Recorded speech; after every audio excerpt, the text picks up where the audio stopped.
recording on.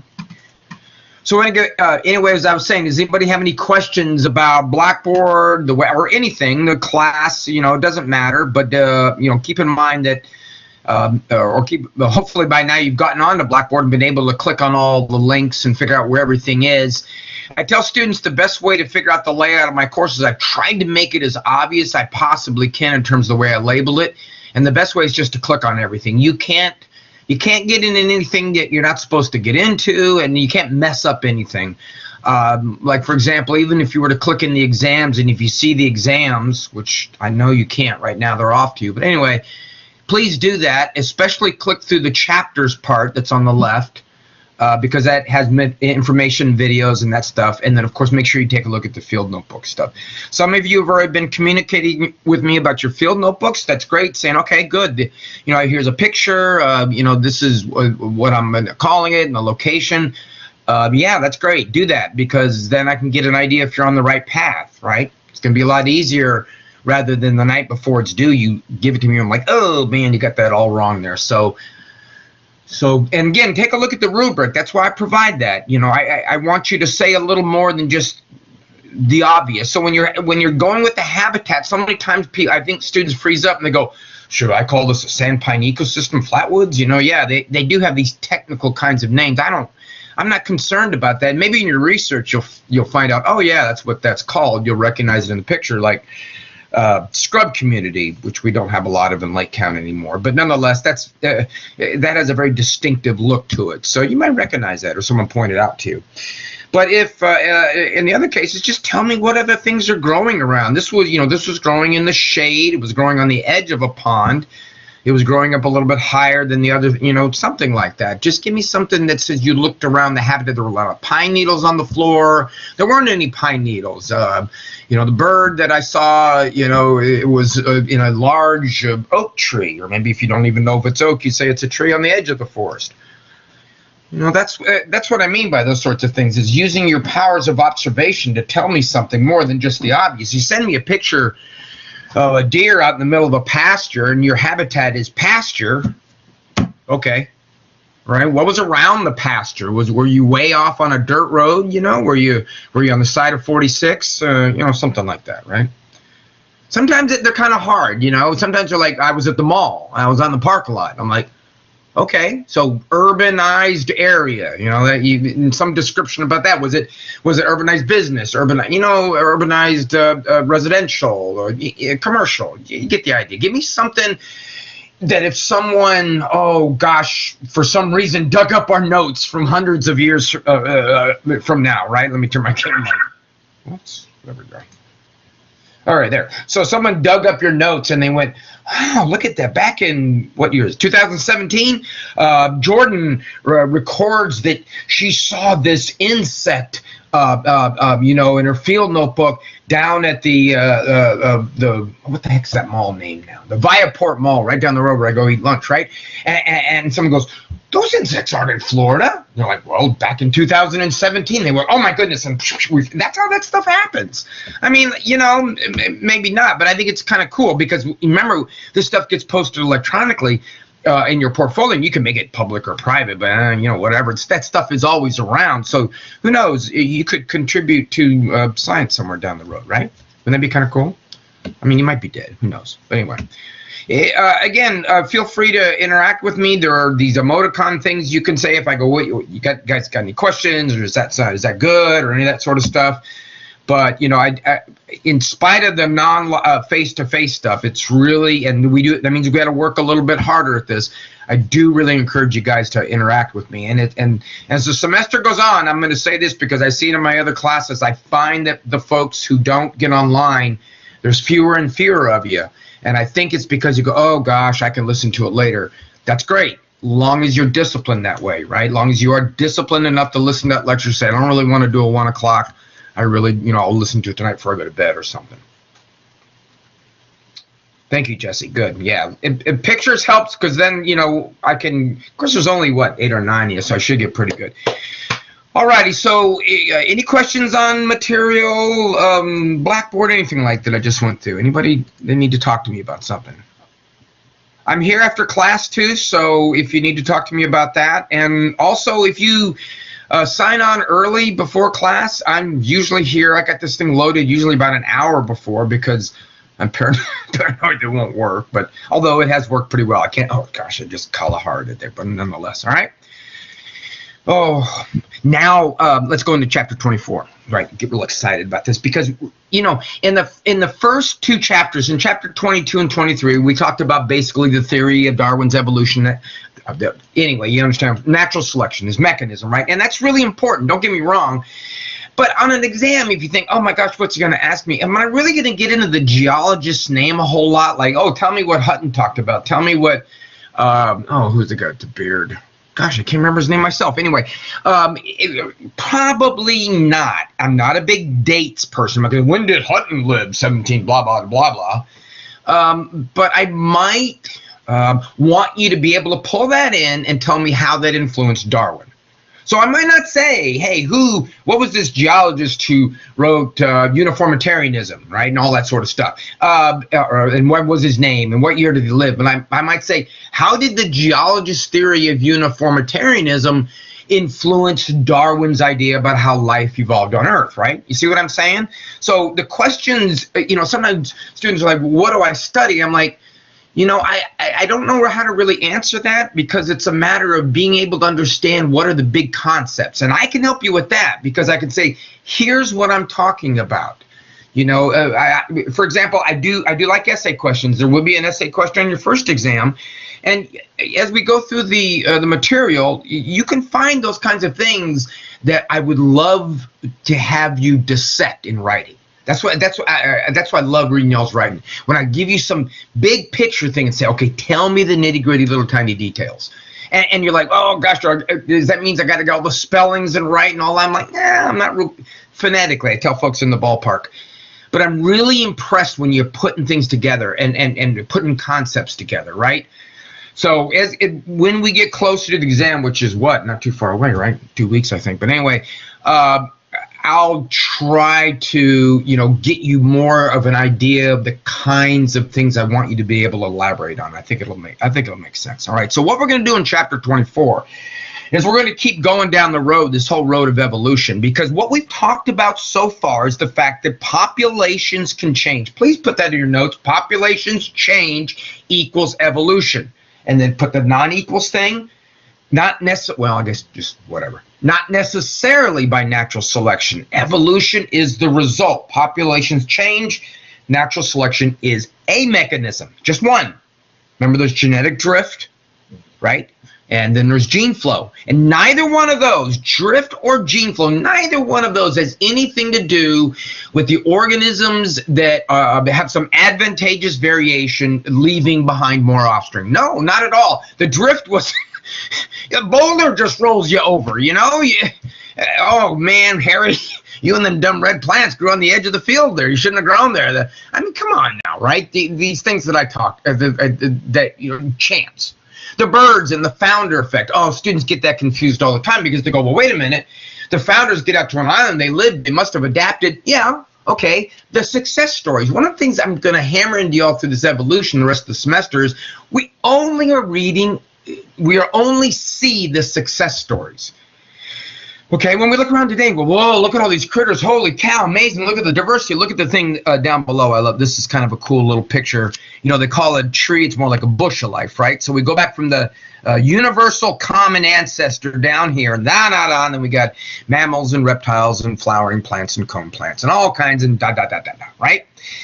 So, the whole idea is when we think about where these organisms come from and how these changes are going to occur, the overall idea that we have to keep in mind is unless we can explain the diversity that we see on Earth today, then, we can't really support Darwin's theory. And that's what I was trying to get back with the whole idea of the founder effect. See, those kinds of changes that occur don't support Darwin's theory. The birds that made it to the island, if they live, they don't usually live, you see. Right? Only the success stories. They don't usually live. The ones that do live, yes, they do adapt. But if you think about the founder effect, why is it drift? Why is it chance? They do adapt.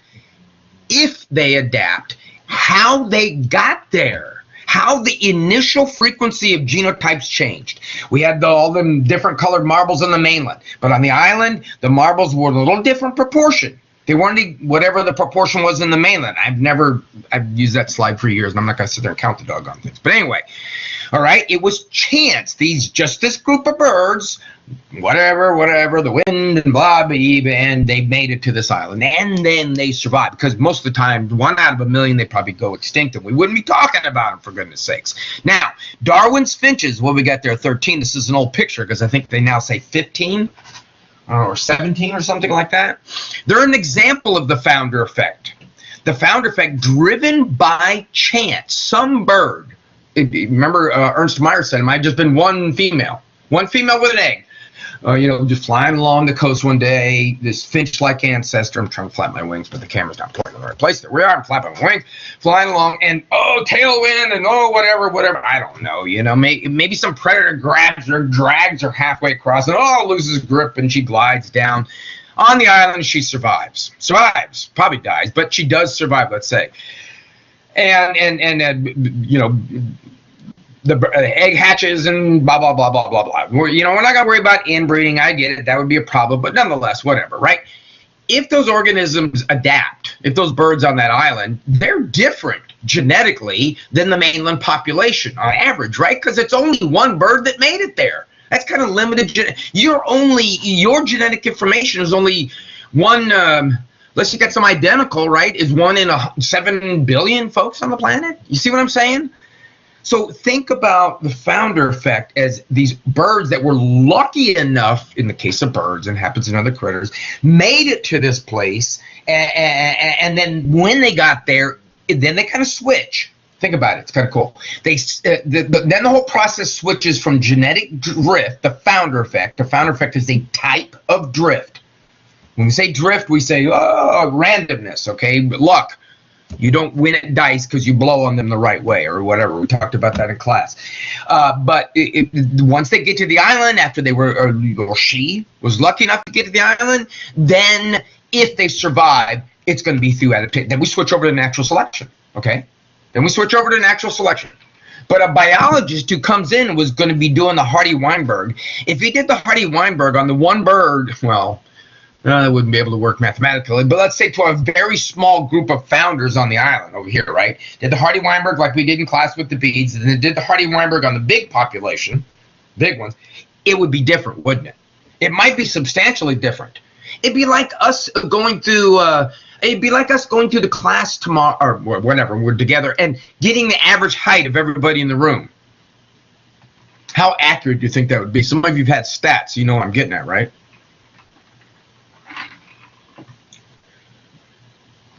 Type. Somebody type or say something. How accurate would it be if we took all, 8 or 9 of us to calculate average height for humans? I'm not asking for any number. Give me a relative thing. You think we would be accurate with 8 of us or 9 of us? It's a relative thing, right?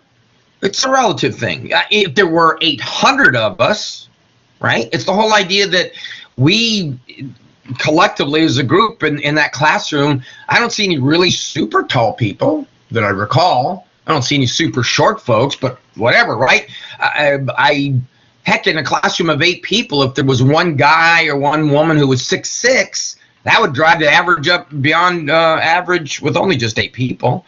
You see what I'm saying? So the whole idea here is the fact that, when we look at these organisms and this whole diversity thing that's going on with the Darwin's finches and all that sort of stuff, it really is kind of a probability game, right? You kind of have to understand what caused the frequencies of the probabilities of the alleles to change. That's what we were doing with the Hardy-Weinberg. The Hardy-Weinberg says, what's the probability you have? That's why we use P and Q. What's the probability of P that you have the allele?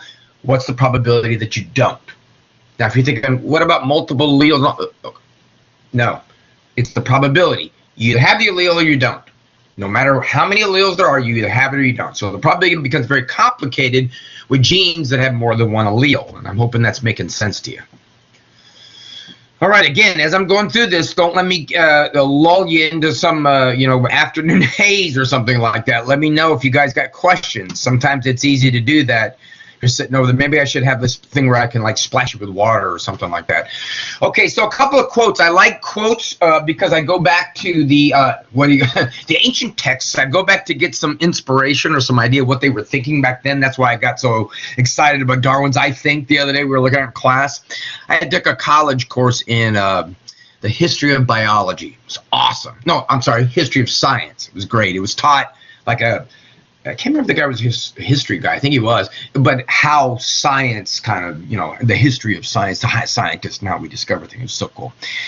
All right, so what we've been doing in the previous chapters when we're looking at the beads and when we're talking about these wildebeest were changing, we're doing something called microevolution. So as I said, it's kind of this circuitous walking around, very slow, kind of random changes that are occurring in the organism. It was superimposed with the environment, how that plays, right? So we got variation, you got environment that's moving in, how's that selecting for? Right? We can say selecting against, and you're not wrong, but technically we should always remember you're selecting for the most fit. But how does the group of organisms, how does the population become to the point where it's no longer the same species? Cooper just left. Cooper?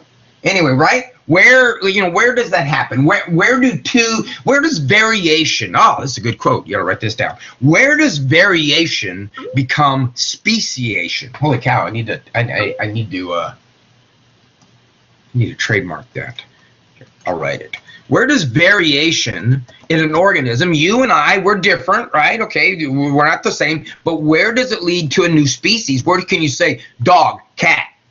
Right? The thing we learned as kids, kitty, cat. Right? We learn things that are very obvious to tell. Now, I'm going to blow your mind today a little bit, I hope anyway, because it's not quite as clear, dog and cat, in every instance. And this is what I love about biology. I love the things that don't fit. They fit in between the rungs of the ladder.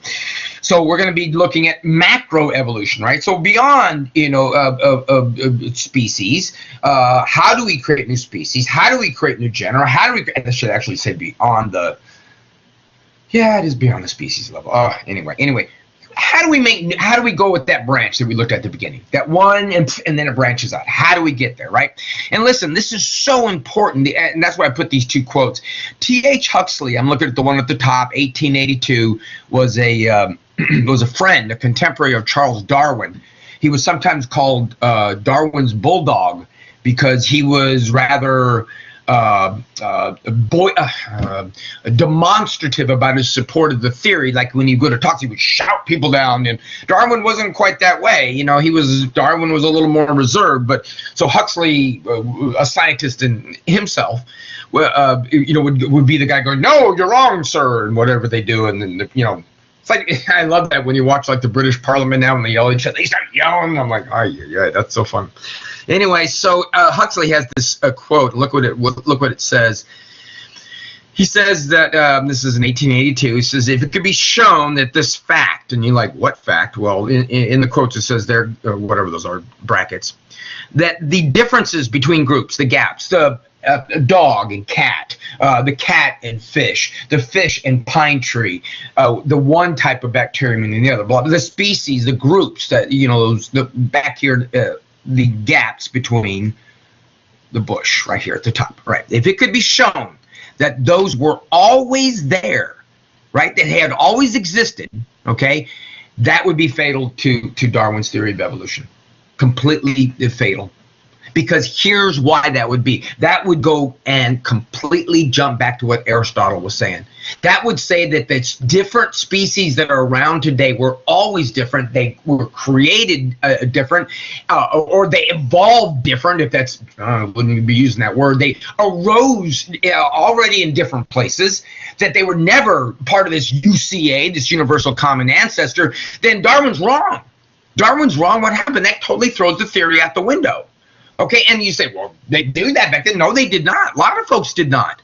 A lot of folks still argued whether you could say just because one type of a tiger looks like a lion that they're related. Remember, even Linnaeus, I told you the other day in class, and he was a biologist. Linnaeus said, yeah, we got to do the kingdom, phylum, class because it helps us group things. But he was still going, oh, if I'm grouping and humans are involved, I'm biased and I'm seeing differences that aren't there. So he was reluctant, or he would not say that just because they were in the same group that they were related, you see. And this is what Darwin is saying. The reason why lions and tigers, not bears, well, yeah, but anyway, lions and tigers look alike is because they share a common ancestry, right? Everybody knows that. Makes sense, doesn't it? Now, Stephen Jay Gould, who's a contemporary, I can't remember if he's dead or not. I actually saw him speak. Wonderful guy, very smart and very aware that he was smart. But anyway, nonetheless, he wrote in a book, actually a story, a collection of articles, that he said that Darwin was actually very distressed about what he didn't know in the fossil record. It says here that it caused Darwin more grief than joy, to be honest with you. Wait a minute, why would this guy, who basically is providing a theory that explains beautifully the fossil record, why would he be so bothered by that? Well, poor Chuck. Charles Darwin, oh gosh, I don't remember when he dies, 1870, something like that. What he did not realize was that while he had perfectly discovered the mechanism for evolution by natural selection, for the reason why there's so many species, for the reason why adaptation occurs, he had discovered the speed, but he hadn't taken into account that the speed is variable, the pace of evolution. That's really important because I'm going to get to that a little bit later on in this lecture here. It reminds me when I was teaching my daughter to drive, and she had a pretty good lead foot, still does. And I tried to remind her that the accelerator was variable. You don't got to push it all the way to the floor just to go across the street. So what Darwin didn't understand was that although he was right about why we see change in the fossil record, what he didn't know at the time, and what really wasn't figured out until, well, the 1970s, 100 years after the poor guy was dead, what he didn't know is sometimes the speed changes. That's why it says down here, the Cambrian explosion was a problem. Now, there was no explosion in the Cambrian. It's kind of like the Big Bang. It was not really a bang, okay, but nonetheless. The Cambrian explosion, we call it that because as we go through the fossil record, we go through those layers, right, that Lamarck looked at, through the fossil layers. We're going on down. When we get back to about 500 million years ago, okay, so this is the time they take the rocks and are dating the rocks. Remember we talked about how they do that? It's the carbon-14 half-life radioisotope thing, right? So here we are, 500 million years, 500. We call this time the Cambrian, all right? And before this time, when it's older than that, it's called the Precambrian. And there was life, but there wasn't really a lot of different kinds of life. We'll talk more about that later. All right, at the Cambrian explosion, about 520 million years ago, at that time, with that space, what does it matter?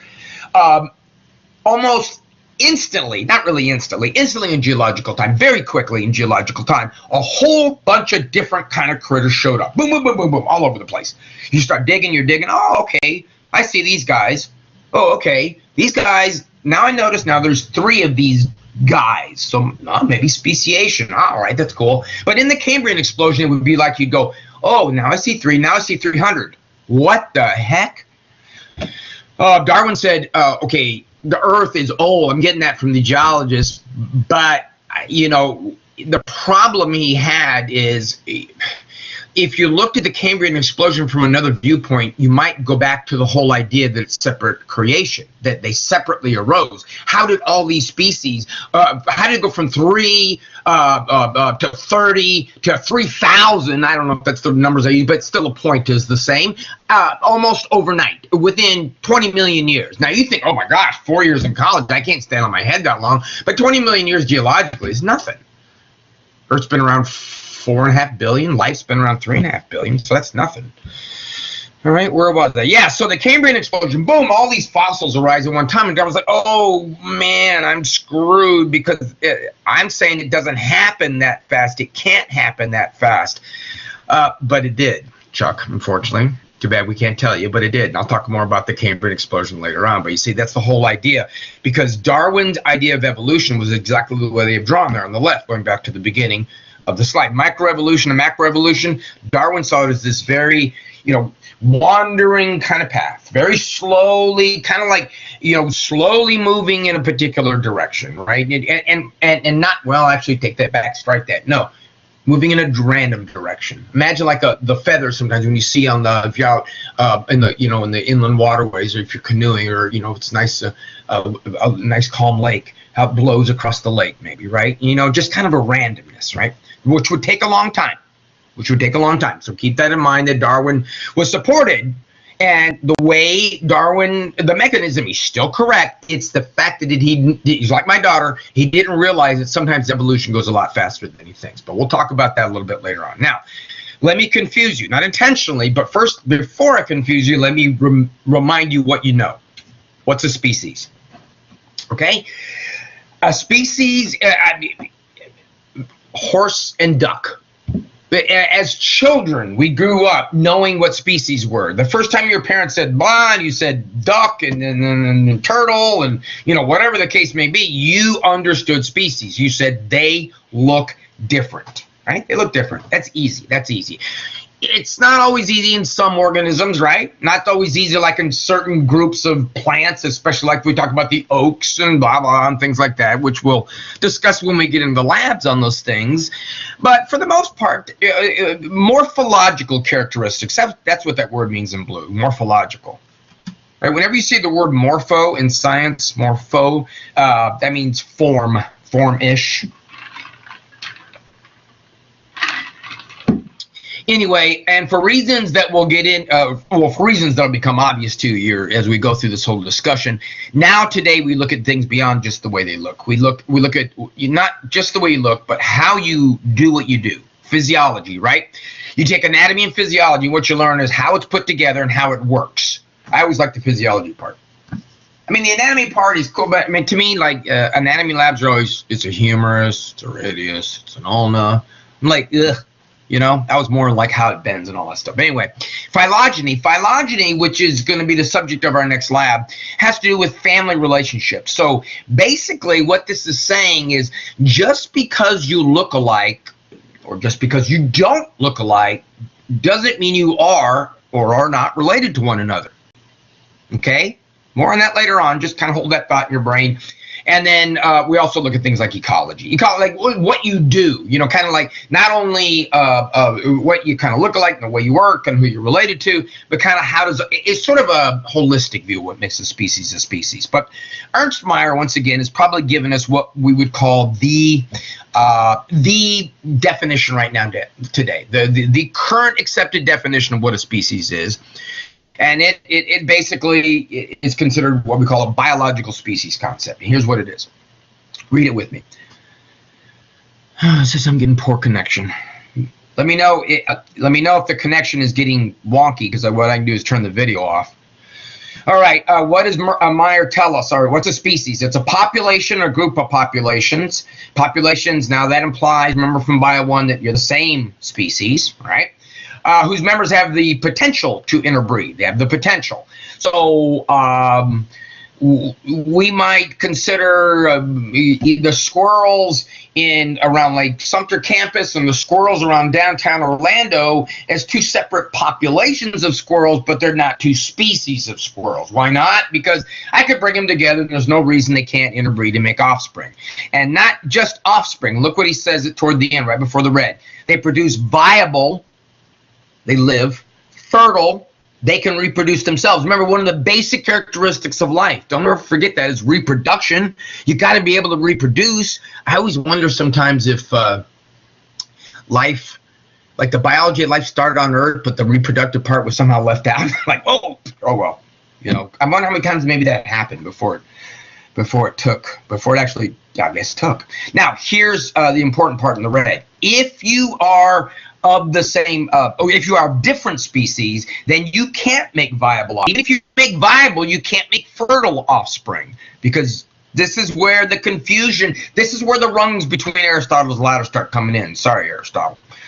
with members of the other species. So let's take a what he's talking about. First of all, let me remind you back from when you were a kid, right? Two organisms up at the top. Just for fun, to make sure that you guys aren't asleep yet, what do we got? Horse and what?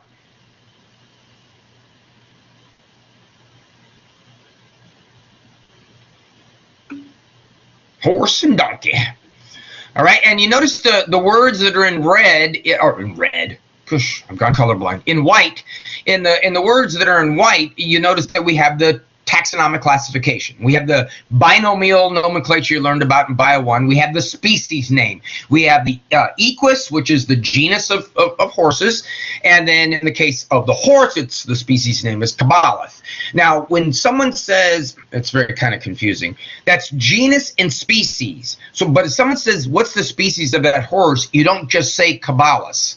Cabalus, I think that's Caballos probably, and probably if we're using the pronunciation from the Spanish, the two L's.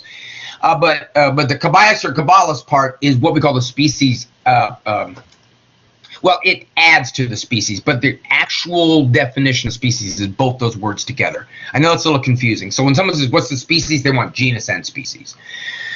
Anyway, so the whole idea, though, is classification. And what we mean by classification, if you aren't this, you are that. And if you aren't that, then you are this, right? So if you're not Equus Cabalus, then you're the other critter on the right-hand side, which Tatiana told us was a donkey. That's correct. You're Equus Asinus. You're not the same species. You get it?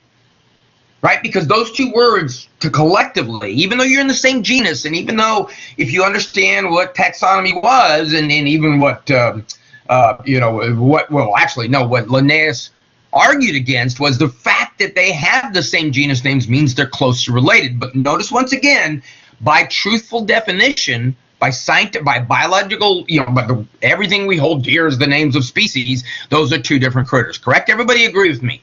Equus Cabalus and Equus Asinus are two different species.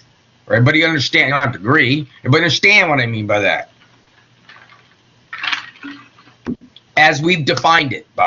See, that's the problem. That's where Aristotle had the loophole, because it's the human bias. But let me show you what happens, or remind you what happens. That horses and donkeys, even though being different species, against what Meyer said, can breed and make viable, right? They can make viable offspring. What is a horse and a donkey when they breed together? What do they make? See, what do they make? They make a mule. Absolutely, right? They make a mule, and mules are a very viable animal, aren't they not? Right? They can be very, very strong and very good animals. I know there was years ago, I guess there was a group of folks that began showing mules or maybe they had been for a while, in horse shows. A hunter jumper and those kinds of things, saying that they were just as trainable as horses. I don't know, but what is one thing we do know about mules, though? That they are viable. They live in many cases. But what's one thing we know about mules also?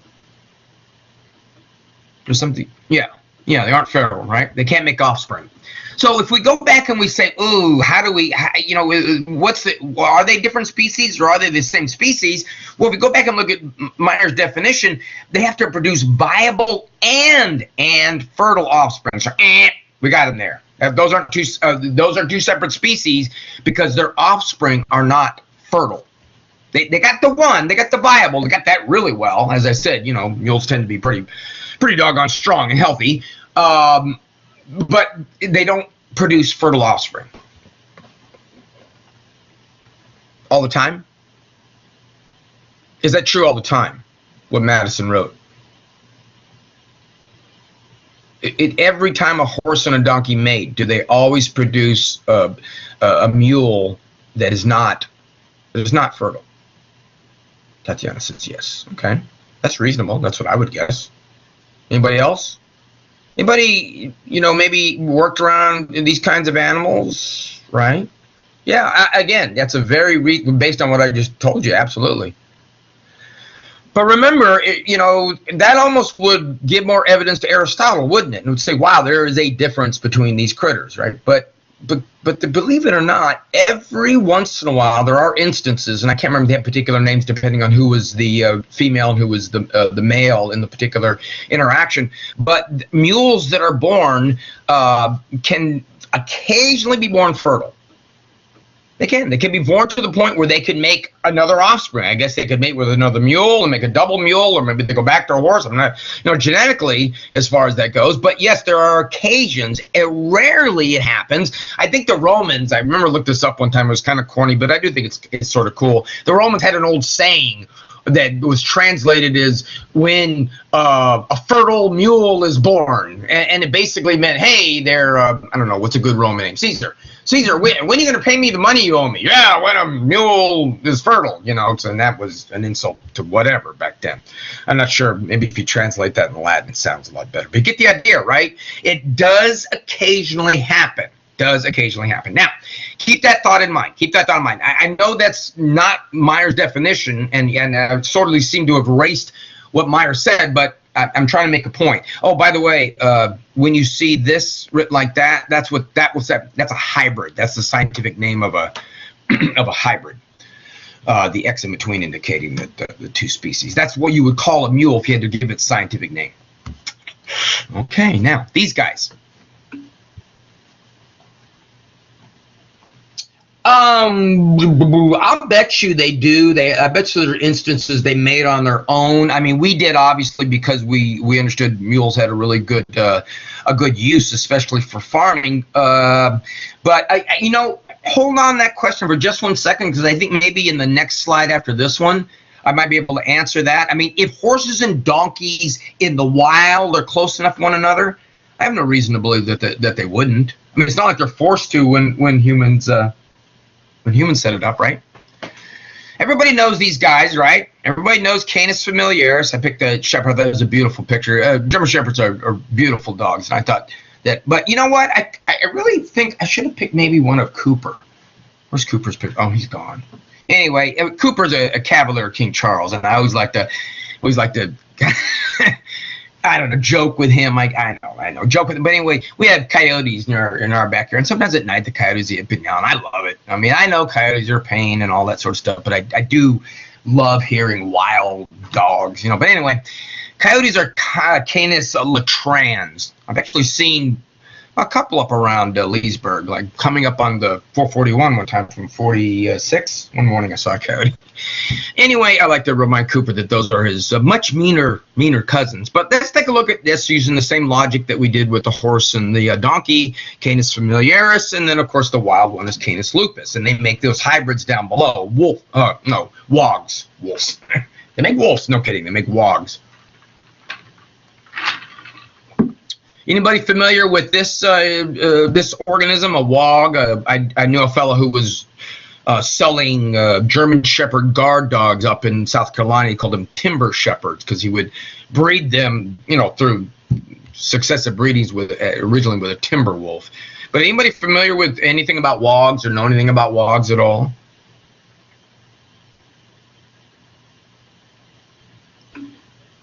Yeah. Probably not. I mean, I think it may be something that's more popular, like the guard dog industry. Yeah.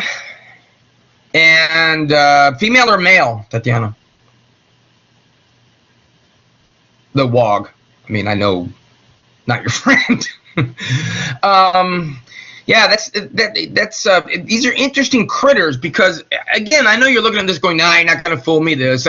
Do you think the Canis lupus ex familiar, do you think wogs are a viable fertile offspring based on average? Let's play the average game again, just like we did with the mule.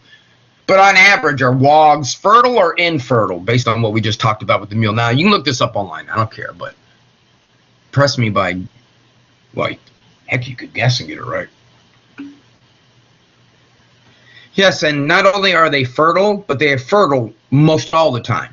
In other words, a wog has just as much chance of being born sterile as a dog-dog interaction forming an offspring, a female that would be born sterile, or a male. It appears that as far as dogs and wolves go, they're so closely related to one another that even though we still just call them Canis lupus ex familiaris, just like we do with the horse and the donkey, there's a big difference between these two organisms. Okay, there's a big difference in sense of how often they violate Meyer's rule there. Yeah, they both make viable offspring, but this one here usually makes sterile ones. This one here usually makes fertile ones. Now, if you're trying to get a visualization, maybe that helps with what's going on here in terms of like that family tree. If we imagine that there was a horse-donkey ancestor right there in time, where I put the blue dot. Now we're going to move up the screen, so we're going to move into the more present. So we're back in past. So imagine that at the time in history, and it doesn't happen right away, but we got to put a point somewhere. Horses went this way, Equus caballus, and Equus asinus went this way. So we got the two species that we see today. All right, and of course, now I'm not going to switch screens, so I don't want to confuse you. But in the dogs, the same thing would have happened. The dogs would have went one way, and the wolves would have went the other way. If we think about how long ago that happened, all right, dogs are basically nothing more. If you've taken any sort of anthropology course, anybody take any anthropology courses? We have one at we have a new anthropology instructor. I was listening to the guy. He sounds really cool. I love that anthropology stuff. Anybody take an anthropology course? Well, they might not even talk about this. They probably don't, unfortunately. But dogs, the influence of I love this whole idea of dogs and humans and how they kind of came together and interacted. To me, it's like a meta evolution. It's a very interesting thing. But anyway, dogs were domesticated wolves, and human beings began to domesticate wolves. 8, 10, 12,000 years ago, somewhere in the vicinity. I don't want to get too much up on a tangent of how that occurred. It's actually an interesting story. But if we imagine that this branch in the tree, okay, and I'm going to draw now a horizontal line. That's going to indicate where we are in time. If we think about the dog and the wolf, where we are seeing those two critters today is after about 10,000 years of monkeying with the genetics, turning, for lack of a better way of saying that, wolves into dogs. You understand that's not the case may be. So here's where we are today. That's where we're just past the branch. Just past where the dogs became wolves. Now, if anybody else can draw on the screen, more than welcome to.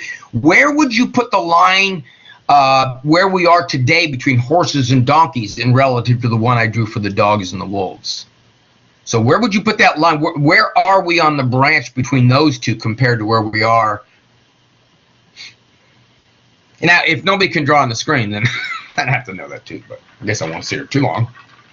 There you go. Somewhere down there, right? Somewhere down there.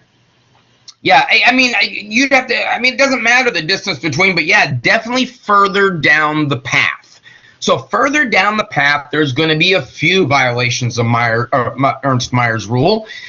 Closer to the branch, you're going to have more violations.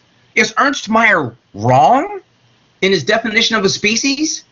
Because, look, it even gets a little bit weirder. These guys are at least the same genus, right? Equus and Canis.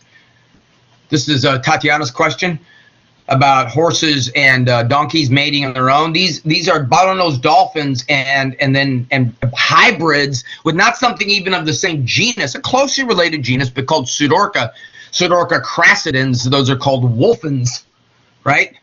Tursiops truncatus is the bottlenose dolphin. Your familiar buddy there at SeaWorld. Pseudorca, they have false killer whales. That's false killer whale. They have those at SeaWorld too. Really cool critters. I told you the other day that killer whales act like middle-high kids. Pseudorcas act like children. They love to be standing on the stage with the trainers at SeaWorld, and the false killer whales that come slide out in front. I'm like, what are they doing? Trainers like, they like to be petted between the shows. They're cool. But look at these. This is not something we did. We find these animals, do a genetic analysis, and find out that in the wild, organisms even as distantly related as a genus, and that's a relative term, they got to be relatively closely related, produce offspring. I think wolfins are, to this point, probably haven't seen a lot of them, are going to be sterile, I believe. You could look that up online to see for sure. So, Tatiana, yeah, if horses and donkeys come across each other in the wild, I see no reason that we wouldn't have hybrids every once in a while. You know, whether they be viable and fertile and how that would work, you know, I don't know. It's a good question, though. We can talk more about that when we actually get to talking about hybrids. Hybrids, oh, man, biologists love hybrids. You think, why? Because hybrids are a laboratory experiment happening in front of us on Earth. And you're like, whoa, that's so cool. Look at it. It's actually happening, you know. I know that seems a little bit odd, but nonetheless. All right, let's talk about this. How do you get a species? How do you make a species? How do we get far enough down the branch that, you know, no matter what, okay, let's take a dog and a wolf. Oh, no, not a wolf. Fox.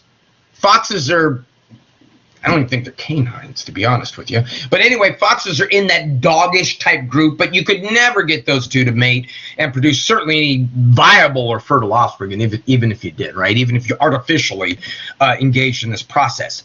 So what we need to talk about is how does that unmixing occur? Now you think, well, what does he mean by unmixing? Well, listen, if we go back to the previous chapters, we were doing all these changes in frequencies, but they were still, like in lab wooden beads, they were still wildebeests, they were still garter snakes, right? They were just different colors of garter snakes. There were still horses in the example. They were just different shades of colors in the case of the horses. What we're talking about here is getting beyond that.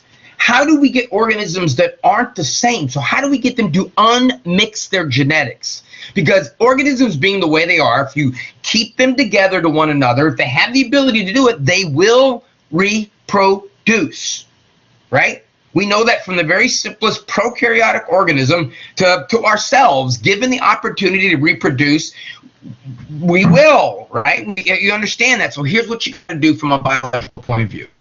If Mother Nature wants to end up, or if the situation in Mother Nature ends up creating species, here's what it's going to have to do. It's going to have to stop them from doing it. It's going to have to stop them from reproducing.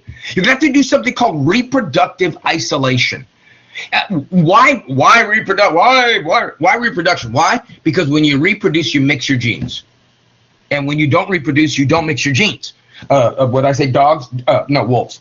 Whatever. Dogs and foxes, right, don't reproduce. They don't mix their genes. Dogs and wolves, you know, they do now, and they weren't too long ago they were, because they were kind of the same thing. I mean, the first, you know, the Indians, I think it was, well, I'm sure lots of native peoples throughout the world domesticated these canines, these wolves, because wolves are all over the world. But, you know, it didn't happen overnight. You know, they selected for them. Oh, that one's eating the kids. No, let's not keep him around. Okay, so you understand what I'm saying? So what you got to do here is you got to separate these critters genetically. Now, you can do that before they make a zygote. Someone please tell me that they know what a zygote is. Or don't tell me that you do. Tell me what it is. Tell me what a zygote.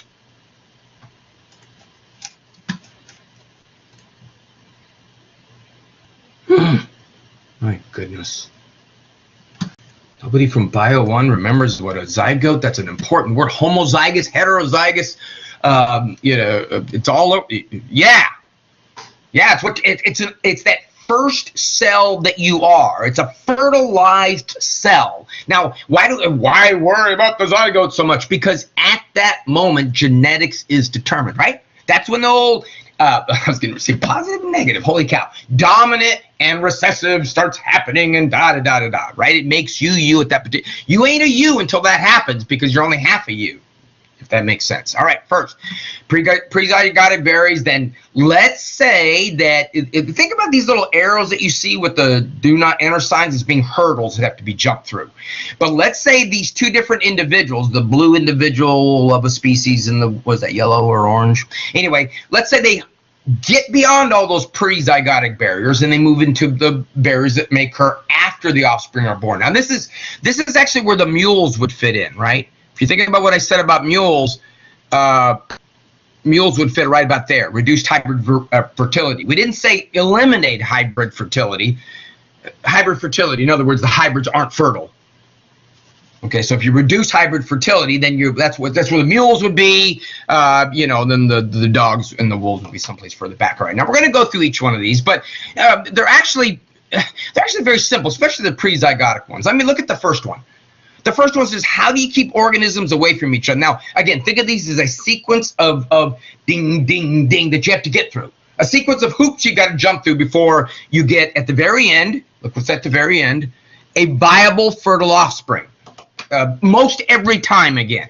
So that would mean you are the same species. So we're doing a test. Are these two things, the blue and the orange, are they different species or separate? Habitat. There you go. That's simple enough. If they're too far apart from each other, it's not going to work. These are two species of grass. You actually see it all the time when you go to the beach. You probably don't even really think about it. It's maybe a little more plentiful, that species that I got listed there up, or like the Carolinas perhaps. But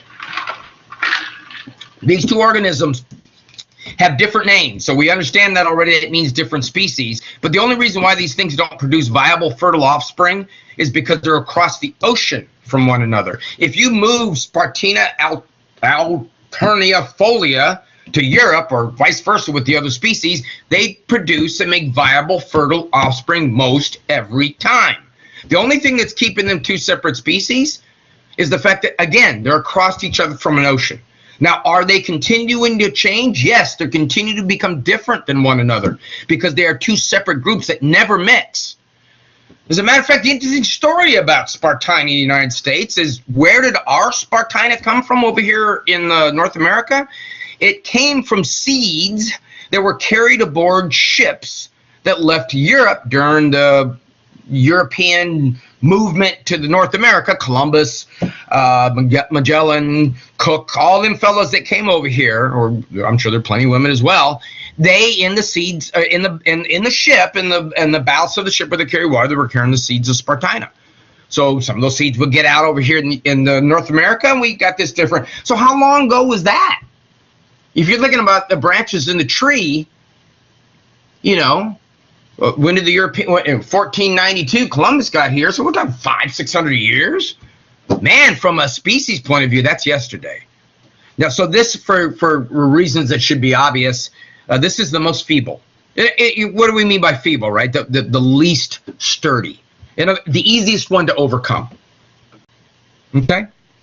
Now, if you ask to a botanist, is there a difference between Spartina maritima and alternifolia? Well, yeah, they would say there are certain differences, but there's not enough that if you put them back together, they wouldn't most often, maybe not 100%, well, nobody does 100%, make viable fertile offspring. If these organisms do things, usually behaviorally related, if they do things at different times of the year. Frogs are into calling. We talked about that the other day, the one getting munched by the bat. In other words, I would say, is being the loudest frog caller always the best thing to do? Sometimes there's a bat out there waiting for you. Well, frogs don't mate all year round. Organisms, most organisms don't. Human beings are one of the exceptions. We do mate all year round. But it's all about when you're ready to mate. And when you're ready to mate doesn't have so much to do with wood frogs sitting around going, oh, here it comes, April 1st. Or leopards going, man, we got to wait till April 15th. They're frogs, right? They can't see the calendar. But what it is in an evolutionary, this incredible evolutionary technique, these frogs have evolved as a group to know when the best time to lay their eggs. Now, if you think, what do you mean best time to lay their eggs? Well, let's figure out what wood frogs eat. I don't know what they eat. But if we could find out they ate insect X, right? Whatever that insect is. And if we could find out that insect X really peaked in its population, say, April 10th. All right, so let's say that insect X really began to increase in numbers about April 10th. And wood frogs would mate somewhere near the beginning of April. And I don't know how long it takes a frog to transform into a tadpole, whatever the case may be. But let's say by the 10th of April, those young frogs are now ready to feed. See how that works? Is that a whole predator-prey relationship? How that's part of the environment too. You would want to reproduce, if you're a wood frog, at the peak time, somewhere in enough time for your eggs to hatch for the tadpole. If you were feeding the tadpoles, then it would be a different story. But for the tadpoles to develop, to turn into a frog, to be ready to eat these insects that they like to eat in a way that are good for them, that are nutritious as they're flourishing. It's amazing, isn't it? Well, anyway, if you do that at different times of the year, then you're not going to be breeding. That's how it's going to keep you apart. You know, wood frogs at the beginning of April aren't going to breed with green frogs, which are somewhere, you know, around the 10th or 15th of June. Now, there's overlap. So does hybridization sometimes occur? Yeah.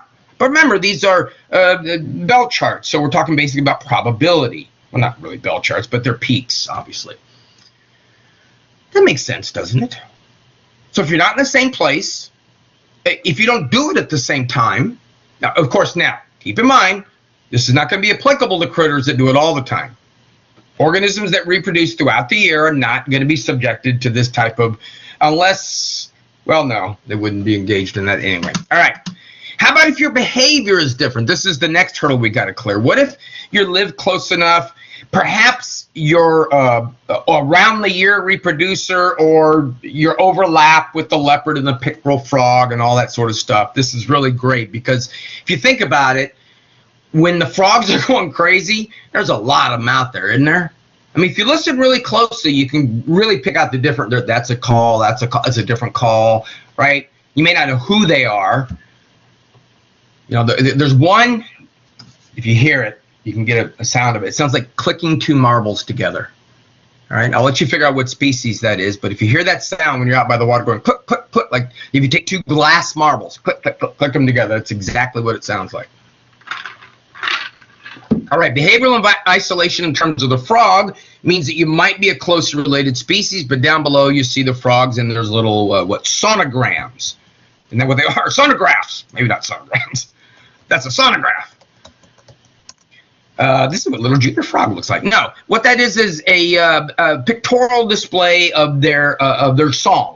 The notes, the amplitude, all that. So I'm not a musician, so I don't know. But you understand what I'm saying, right? That's a picture of the sound they make when they make a frog call.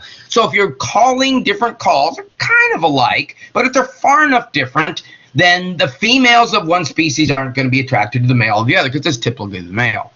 Those lizards that crawl around all the place, right? They do it too. Those big brown lizards, even the green ones do it. They have that thing that comes out. That's a behavioral display. It's called their dewlap. Their dewlap. That's them showing off. I'm sexy. I'm sexy. Look at my dewlap. You females want me because of my dewlap, right? And they're different colors and all that sort of stuff, so that the females know, oh, I only want to mate with the orange-colored dewlap guys.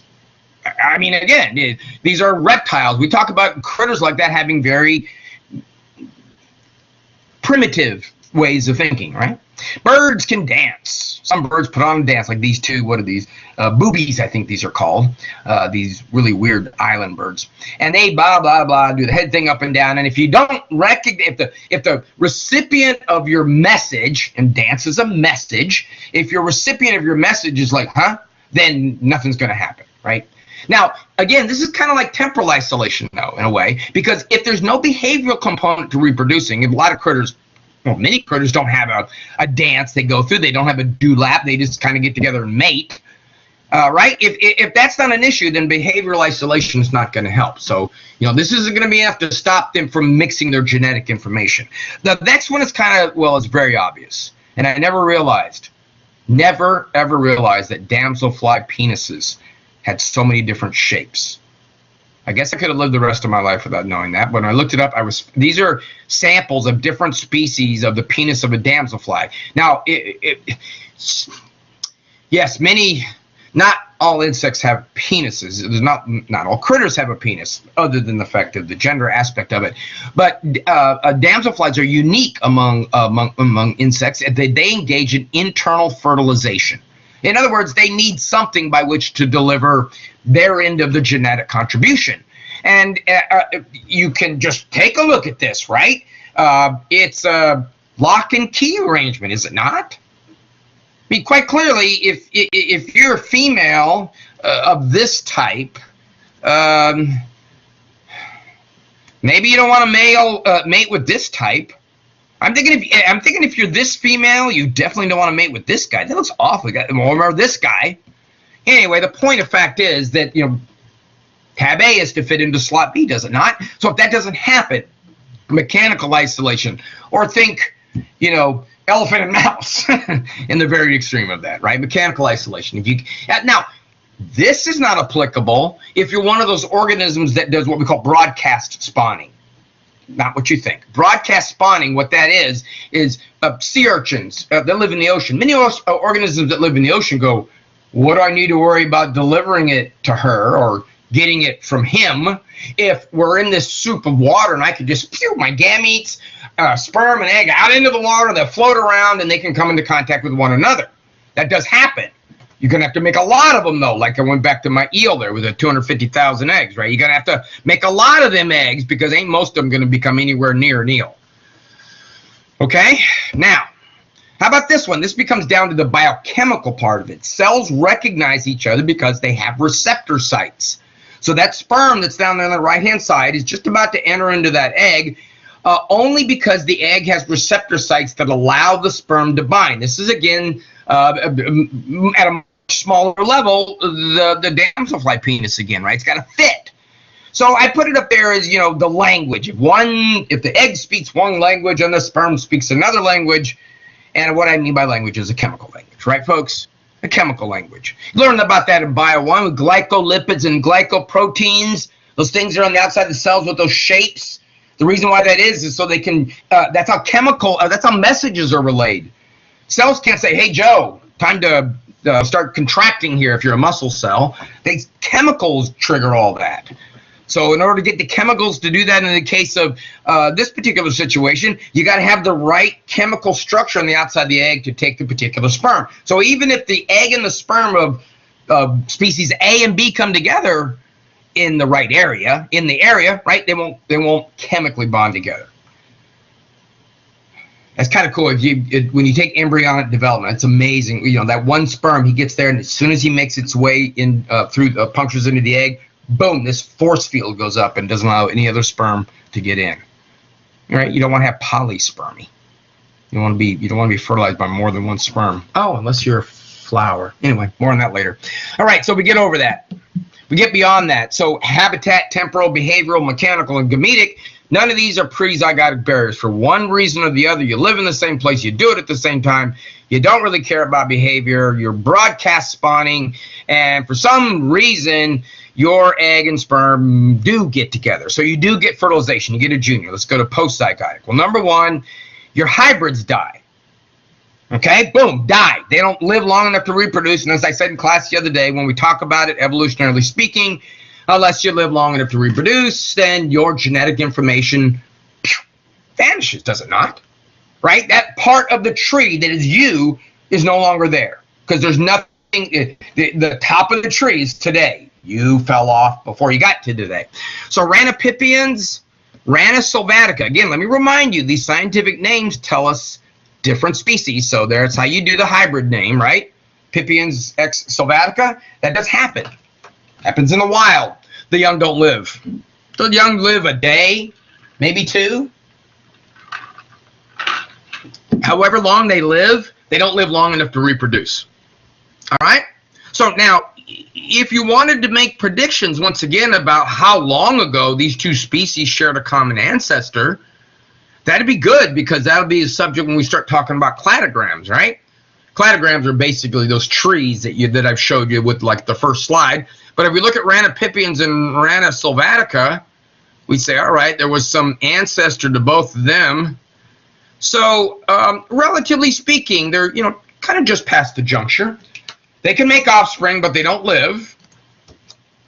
Okay, back to the mules. Oh, those are zedonks, or no, not zedonks, zorses. So what was the, yeah, there's the frogs. Go on down here to the mule in the upper right. See this guy? Zebras and horses.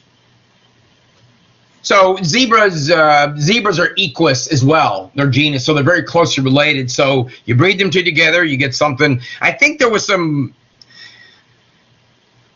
Yeah, that's right. Because enzymes and substrates don't get together unless they active site in the yeah, I always tell my students in Bio 1, how does the enzyme know that this is its substrate? Do they see each other from across the cell and they go, oh, you're substrate A and I'm enzyme A? No, they fit. Just like the lock, just like the key that opens my truck door only knows to do that because it has the right shape. It doesn't say, oh, we're in the right door here, Steve. You can open it, right? It's all mechanical devices here. That's right.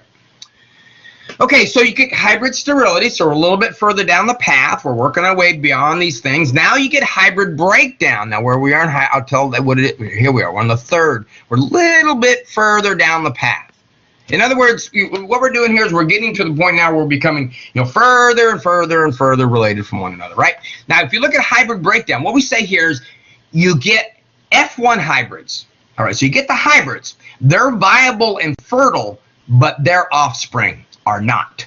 Their offspring are not viable, nor are they fertile. See the F2 hybrids, this is the offspring of these two. All right?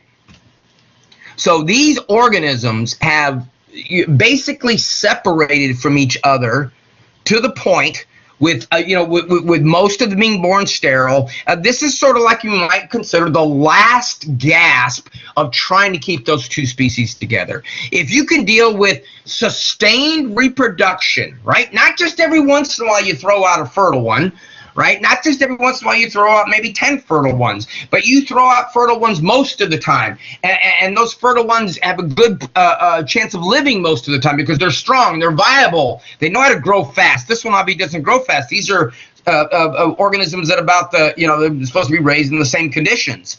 The F2 hybrids just don't grow as well.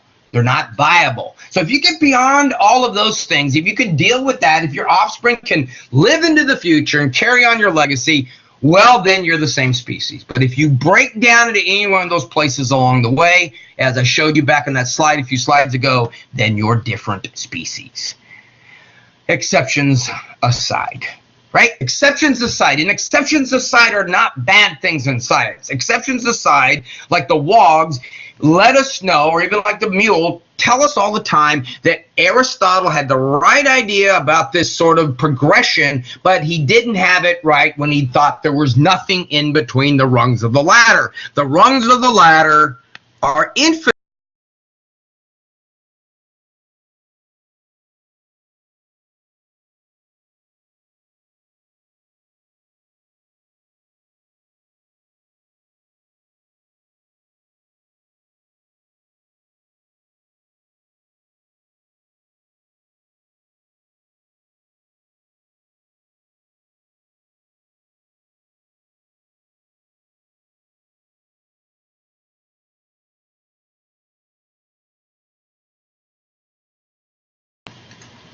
Sorry, hello, everybody back with me? Still recording.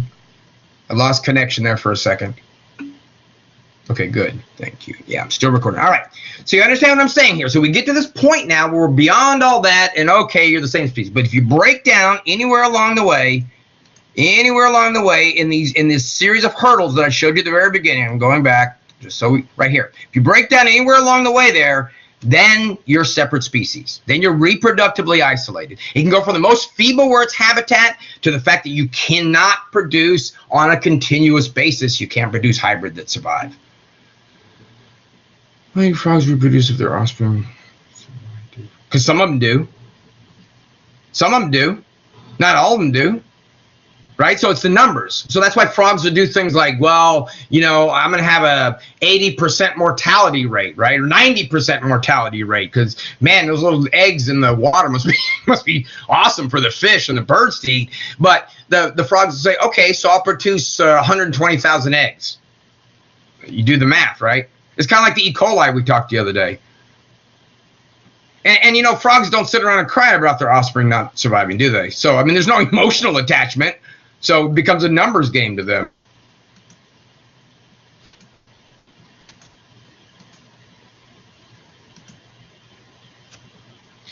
All right, now any other questions? Does that make sense, Tatiana? Now the why is because everything has this thing in that makes it want to reproduce. Yeah, there you go. Okay, let's look at patterns of speciation. The one in the red is quite clearly what we call habitat isolation. And of course it pertains to that, but I want to talk about how I think is the process go. And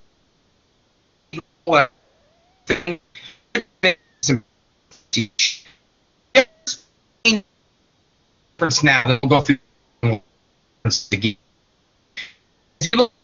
allopatric means that you had this group of fish, and then the water level dropped. Is that what they're trying to show? Yeah, the water level.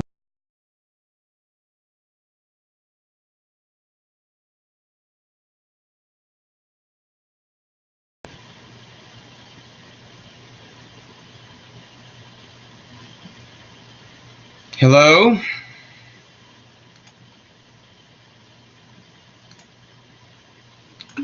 Okay, good. Jeez. Sorry about that again. All right. Well, because the water level dropped, now there's a barrier between those fish. So it's reproductive isolation, right? It's reproductive isolation. So these fish can't mix genetically. They can't grow legs and crawl over the barrier.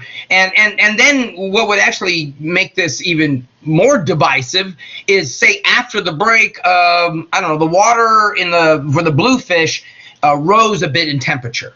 So it required those fish to adapt, to that changing water temperature. All right. So if, like, for some reason in the future, let's go a few thousand years. Let's go a million years, right? These fish now can get back together with one another, like the water level increases or the barrier's gone. Let's knock my glass over. Or the barrier's gone.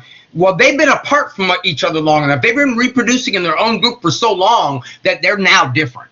They're not going to be able to deal with all those barriers that we just went through. Sympatric is a little different, right? So we had the one species, then in this case, what the water level rises or the barrier drops, and now we get sympatric speciation is speciation within the other species. So we'll. Oh yes, absolutely. You mean the barriers forming or the water level changing? Yeah, absolutely. Absolutely. Remember, organisms are not. There's the old adage: if it's not broke, don't fix it. So if an organism is adapted to its environment and doing well and reproducing and surviving and thriving, got a wife, got kids, got a job, got a house, that sort of stuff, then you're not going to evolve. Why? Why would you? You're good. But if the environment starts changing, like a barrier forms, the water level goes down, that's when things like that will happen. Now, let's look at this really cool process of allopatric speciation in a really big scale, not just a couple of pools with some fish. This is cool because this is supported by scientific evidence. At one time that we weren't connected to South America, right? There was a little land bridge between us that we called the Isthmus of Panama. The Panama Canal is right, change colors right there. That's the Panama Canal. Notice the Panama Canal, it's kind of one of those trick questions you get in geography. This is the Caribbean, the Caribbean side, the Atlantic side, this is the Pacific side. When you go from the Atlantic side to the Pacific side, you actually go west to east, right? You travel west to east. So people, when you go to Latin, you can use that. All right, what am I looking at here? Now, these are some species of shrimp, right? And they're all the same genus. You can see that. And you can see that they all have different scientific names. There are actually 15 groups of these, all right? There are 15 groups of what we call sister species. In other words, what we mean by sister species is that Alpheus formosus, the one on the top, and Alpheus nuttingi, and Alpheus milsei, and Alpheus panamensis, they're all closely related, all right? But it's all a relative thing. Alpheus, the ones in red, Alpheus formosus and Alpheus panamensis are more closely related to each other than either is related to the green ones. Okay, so even though they're all the same, it's kind of like in your family. You got your cousins that you're closely related to, but you're more closely related to your brother than you are to your cousin. It's the same thing here. Now, what's interesting about this is if we look in the fossil record, there were 30 species of shrimp living in this area of the world when there was no isthmus. In other words, when the water levels were higher and there was no land between North and South America, and so shrimp could move back and forth. There were 30 species species, okay? When the land bridge forms 9 to 13 million years ago, just yesterday, really, right? Not what we end up with today is 15 sets. This is just 2 sets right here. 15 sets of sister species. In other words, indicating that what we have in these organisms is each one going vertically engaged in allopatric speciation. So there was some Alpheus ancestor that broke up into Formosus and Panamensis. There was some Alpheus ancestor that broke up into Nuttingi and Milsay. Gotta get a different color pen. This is cool because this is what we call adaptive radiation, because when we draw it out, what we say is basically you start off from one species, right? And you get bunches of species. Or you start off from, in this particular case, a little bit of diversity, and you get a bunch of diversity. All right, so we'll talk more about those when we look at some of the other examples. Now this is kind of cool because this involves what the animals do. What the animals do that can contribute to allopatric speciation. Allopatric speciation, of course, like on the left, is easy enough to understand if we get a canyon forming between those two groups of trees, right? That's easy enough. You get the canyon with the river coming through, and it was like the Grand Canyon. And then maybe what happens is the river is far enough apart, or the canyon is, that the pollen can't make it across, right? So they can't fertilize each other. And then maybe, again, like I said, with the fish, we throw in maybe one environment becomes a little drier or rockier, whatever, than the other. And we start to get divergence, organisms that have to adapt where they are. Sometimes what happens, like I said with animals in the upper right, it's when organisms are moving. Organisms disperse. I'm going to say that a bunch of times as we go through this semester. There's a reason why plants make their seeds so that, like in fruits, there's a reason why they're fruits, because plants want organisms, animals, to eat those fruits and drop the seeds and disperse. That's why the seeds can float in the wind. It's all about dispersal. We want our young to get away. It's really kind of selfish. We don't want our young around us because we don't want to compete for resources with them. That's what that is, really, biologically. We make our young go away because we don't want them to be taking our food. And then with trees, remember, like the frogs, they don't care about their offspring. So in this case, as we might think a population is moving down, is dispersing, and comes to a mountain. And, for whatever reason, maybe just pure chance, some of them go to the left and some go to the right. And, maybe what happens is it's not really a mountain, it's more like a hill. So when they get to the other side, it's like if you walked around, your friend went around one tree, you went around the other, you'd still be humans, right? But what if that mountain was long enough, or maybe you just didn't walk very fast or move very fast, and it took you a million years to finally make your way around the mountain, like the one on the right-hand side. You guys might have changed enough so you're now two different species. Now, the chipmunks that you see down below, I think this is an interesting story. If you go out to the Grand Canyon, the tour guide will always tell you about these chipmunks because it's a fantastic example of allopatric speciation. You notice, again, they both are very similar, right? They both have the same genus, but they differ in the terms of their name, their species. And I don't know anything about how often they make hybrids. My guess is they probably may occasionally, probably not. But for whatever reason, they're not going to be making it across the Grand Canyon. That's a heck of a jump for a chipmunk. So what we know from the fossil record is we can go back and trace these two organisms' ancestor. We can say, that's when, Ammospirillophyllus. Nice thing about scientific names, they tend to be very phonetic. So if you're trying to sound it out, like we learned in school and stuff, you have a good chance of sometimes pronouncing so correctly. Heracite, Ammospirillophyllus leucurus, okay? So I think that might be spelled wrong, but it doesn't matter. So there's their ancestor right there, and of course now they've split into two species. And what we do when we look in the fossil record, we can trace the fossil record and we can say, these two organisms became species, X million years ago. We, just like Lamarck did, go through the record. Here's the ancestor. We see the fossils. Here they are, two species. Date the rocks. How long did that take? It happened about 50 million years, whatever it was. And then geologists based on their evidence, can say, yeah, that's about the time that the Grand Canyon started being formed. So we can go, wow, that's cool. See, that's what I mean by what I was asking at the beginning about, putting these concepts together. How does geologists help biologists? Well, you're the biologist working on this, and you go, hey, these two guys, according to my records, split about 50 million years ago, and I don't know when the Grand Canyon was formed, how many millions, but what if a geologist says, yeah, we have evidence to suggest that's when the Grand Canyon was really deep, or started getting deep, or started forming, whatever it was that kept these two guys apart. Or maybe they have evidence there was a big river that formed there 50 million years ago, and he kept these two guys apart. Oh, I was thinking about this the other day. I went running out in the Wekiva Forest, and I found this really neat secluded area, and I was looking at the longleaf pines. I should have taken a picture, but I forgot. But it made me think about this way that we can get allopatric speciation. All right, in order for plants to reproduce, at least these plants, they're going to have to exchange pollen. Pollen is the male part of the plant. We'll talk a lot more about that when we get into those chapters.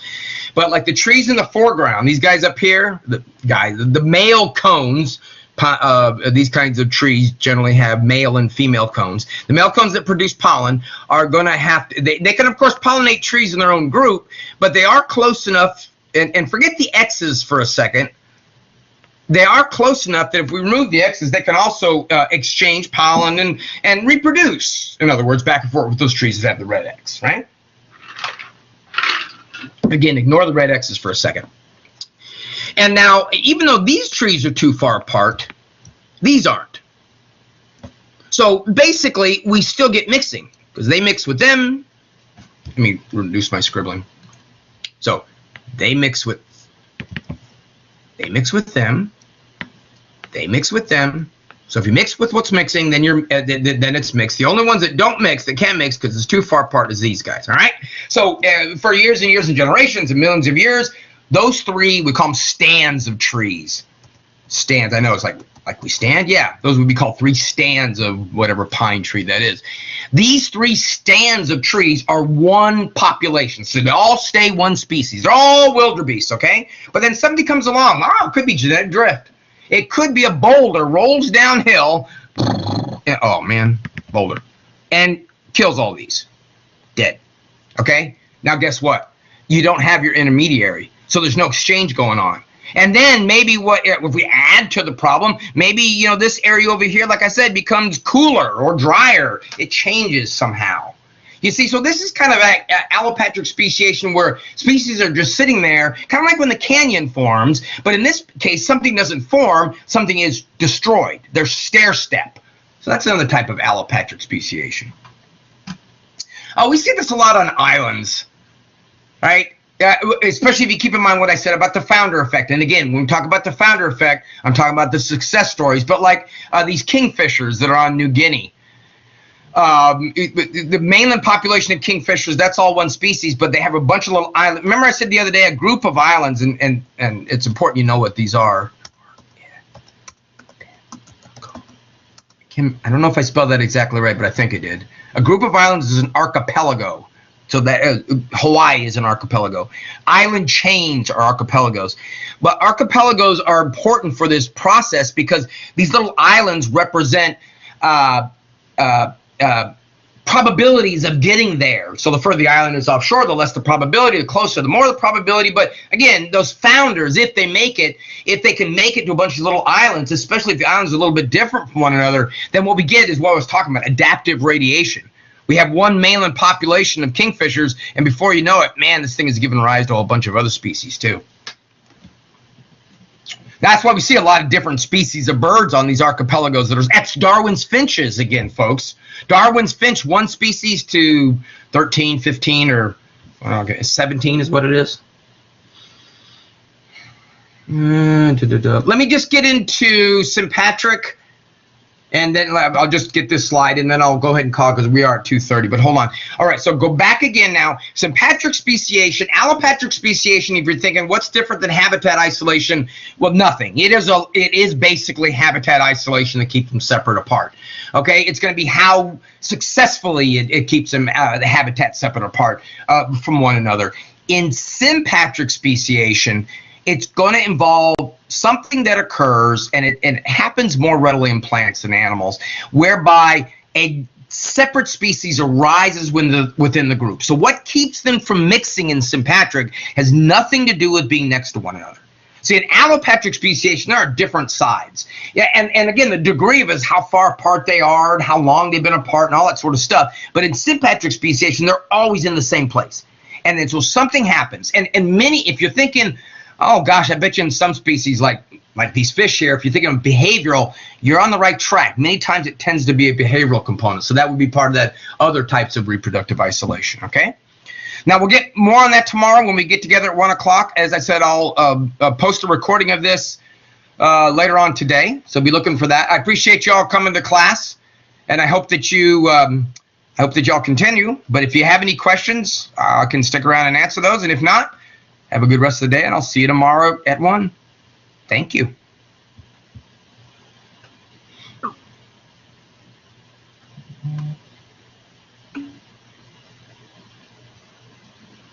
Thank you. I appreciate it. It's online. It's like this one, Jesse. You're welcome. You're welcome, Suzanne.